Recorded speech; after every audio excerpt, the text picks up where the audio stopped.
Kamakailan lamang ay nag-viral sa social media ang ex ni Coco Martin na si Catherine Luna.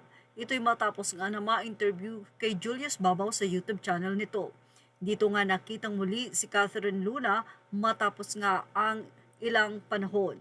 Well, si Catherine Luna ay nakulong ng 4 na taon ayon sa kanyang naging pakayag dahil sa ipinagbabawal na gamot. Marami ang nangihinayang kay Catherine Luna dahil ito ay nagkaroon na ng magandang pwesto sa showbiz industry.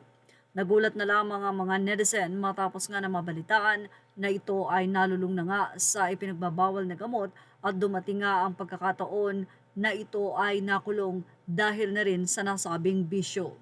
Ayon kay Catherine Luna, malaki na rin ang kanyang pagsisisi. Gusto niyang makabawi sa kanyang mga anak. Subalit may problema si Catherine Luna dahil nagkaroon nga ito ng sakit sa mata. Well, noong in-interview siya ni Julius Babaw ay nakatakip nga ang isang mata ni Catherine Luna. At ito ay nagkaroon ng kung saan ay tinanong siya ni Julius kung bakit ayaw ba nitong bumalik sa showbiz industry.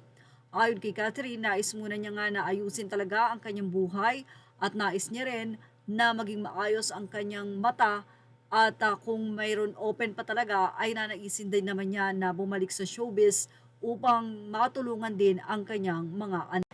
Hindi naman lingid sa lahat na si Catherine Luna ay napabalita na ex-girlfriend o naging nobya ni Coco Martin. Pero nung time na yan ay hindi pa nga sikat ang nasabing aktor. Actually, mas kilala pa noon si Catherine Luna before ngang sumikat itong si Coco Martin. Nagkaroon sila di umano ng anak pero kinalauna ng mapa-DNA test ito ni Coco ay napatunayan na hindi talaga sa kanya.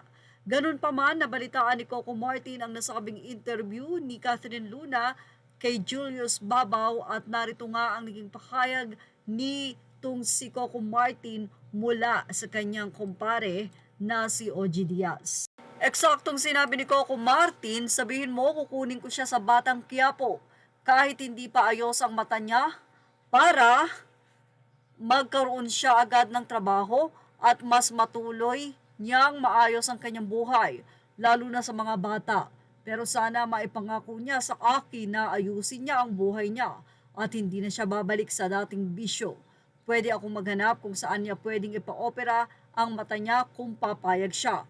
At actually, sagot pa ito ni Coco Martin. But anyway, mukhang nagbubuntis na naman nga itong si Catherine Luna kaya tila mapipending ang alok na ito, pero hindi natin alam, baka one of this day ay mapanood na rin si Catherine Luna dahil yan nga ang sinabi ni Coco, pwede na siyang mag-start anytime.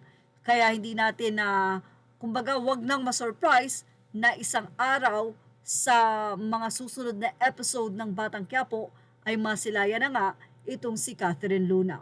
Pagdating sa pagdidirect at writing, swak na swak si Coco Martin dyan at alam na alam niya kung saan ipapasok ang karakter ni Catherine sa Batang Quiapo. Well, syempre humanga ang ilang netizen sa kanya kay Coco Martin. Say ng isang netizen na pahanga mo ako Sir Coco Martin sa kabutihan mo.